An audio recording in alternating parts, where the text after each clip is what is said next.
నాగబాబు కోసం అదిరిపోయే పదవి రిజర్వ్ చేసిన పవన్ తన అన్నయ్య నాగబాబు అంటే పవన్ కి ఎంతో ఇష్టమని అందరికీ తెలిసిందే.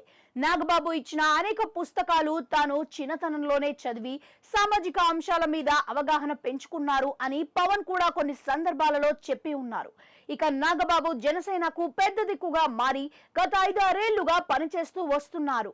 ఆయన తన తమ్ముడు కోసం బలంగా నిలబడ్డారు. ఆయన కేవలం పవన్ అంటే ప్రేమతోనే పాలిటిక్స్ లోకి వచ్చారు. ఈ రోజులలో పదవులు అంటే వద్దు అనేవారు ఎవరు ఉండరు. కానీ నాగబాబు మాత్రం పదవుల విషయంలో దూరంగానే ఉంటున్నారు. ఇది మాటలకే కాదు, చేతులలో కూడా అమలు చేసి చూపించారు. 2019లో నరసాపురం నుంచి పోటీ చేసి తక్కువ మెజారిటీ తేడాతో ఓడిపోయిన నాగబాబు ఈసారి పోటీకి పట్టుబట్టలేదు.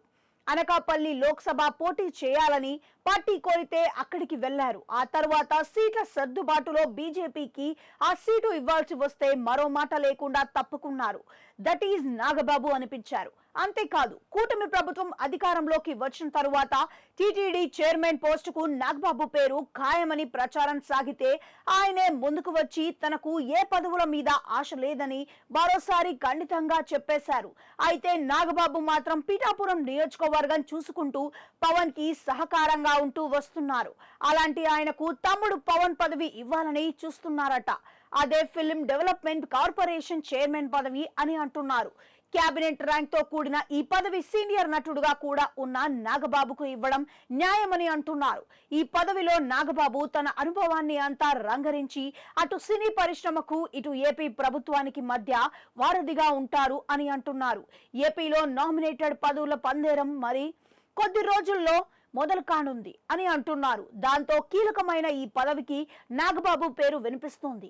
దానికి ఆయన రిజర్వ్ చేసి పెట్టేశారు అని అంటున్నారు.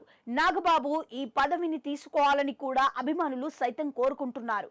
మరి నాగబాబు నాకు పదవులు వద్దు అనకుండా ఈ పదవిని చేపట్టాలని అందరి ఆశగా ఉంది. మెగా ఫ్యామిలీలో నాగబాబు కూడా ఏదైనా పదవి చేపడితే మొత్తం అన్నదమ్ములు అందరికీ న్యాయం జరిగింది అని సంతృప్తి పడవచ్చు అన్నది అభిమానుల ఆలోచన. మరోవైపు చూస్తే ఎమ్మెల్సీ, రాజ్యసభ వంటి వాటి విషయంలో కూడా నాగబాబు పేరు ఉంది. కానీ మరో 2 ఏళ్లకు కానీ ఆ పదవులు ఖాళీ అవ్వవు. అప్పటిదాకా నాగబాబు ఈ పదవిలో ఉంటే 2026 నాటికి ఆయన రాజ్యసభకు నెగ్గి కేంద్ర స్థాయిలో మంత్రి అయిన ఆశ్చర్యం లేదు అని అంటున్నారు. మొత్తానికి చూస్తే నాగబాబు అన్నయ్యకు పదవి ఇవ్వాలని పవన్ చాలా సీరియస్ గానే ఆలోచిస్తున్నారు అని అంటున్నారు.